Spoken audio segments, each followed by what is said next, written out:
Одно из самых серьезных испытаний Рим пережил в конце II века до нашей эры, когда на него обрушились полчища германских племен, кимвров и тевтонов, которых голод вынудил переселяться на юг. Этим племенам удалось захватить значительную часть Галлии и увлечь с собой часть живших там галлов. 3 германо-гальских войска подступили к границам республики, нанеся несколько поражений римским войскам. Катастрофа произошла в 105 году до нашей эры, когда римлян подвело республиканское отсутствие единоначалия. Римскую провинцию Нарбонскую Галлию защищали 2 римские армии, одна к западу от реки Роны, другая к востоку. При приближении варваров первая армия также перешла на восточный берег, но соединяться с первой отказалась. Когда один из полководцев вел с германцами переговоры, второй в это время внезапно атаковал со своей армией.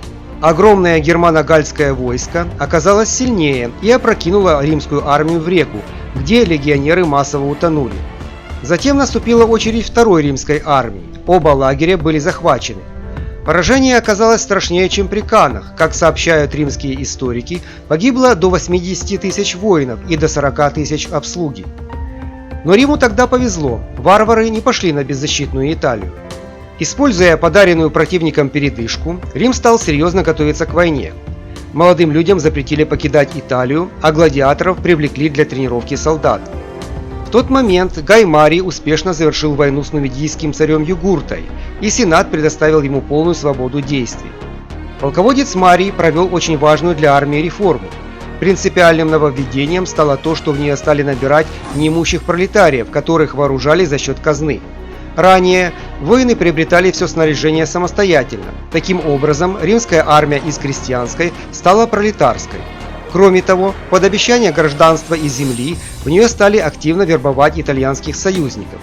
Солдаты стали постоянно тренироваться, их военное снаряжение стало более универсальным, была введена жесткая дисциплина с наказанием для провинившихся, а обоз был существенно сокращен. Большую часть груза легионеры носили на себе, за что их прозвали Мариевы мулы. Первую победу Гай Марий одержал у городка Аквы Сикстиевы возле реки Роны. В решающей схватке тевтоны и галлы атаковали римлян, занявших позицию на крутом холме. Контратака вместе с ударом римского отряда в тыл варварам решили исход битвы.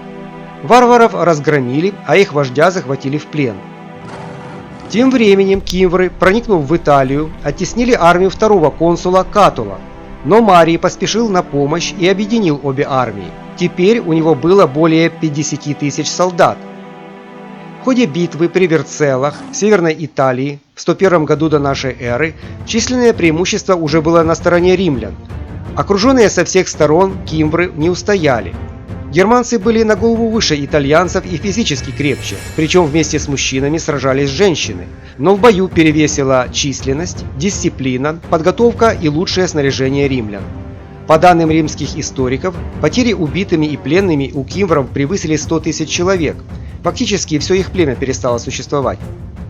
После этого Марий получил титул спасителя Отечества и третьего основателя Рима. Во время войны с кимврами Рим вышел на новый военный уровень. Начался переход от ополчений, собираемых во время войны, к регулярным армиям.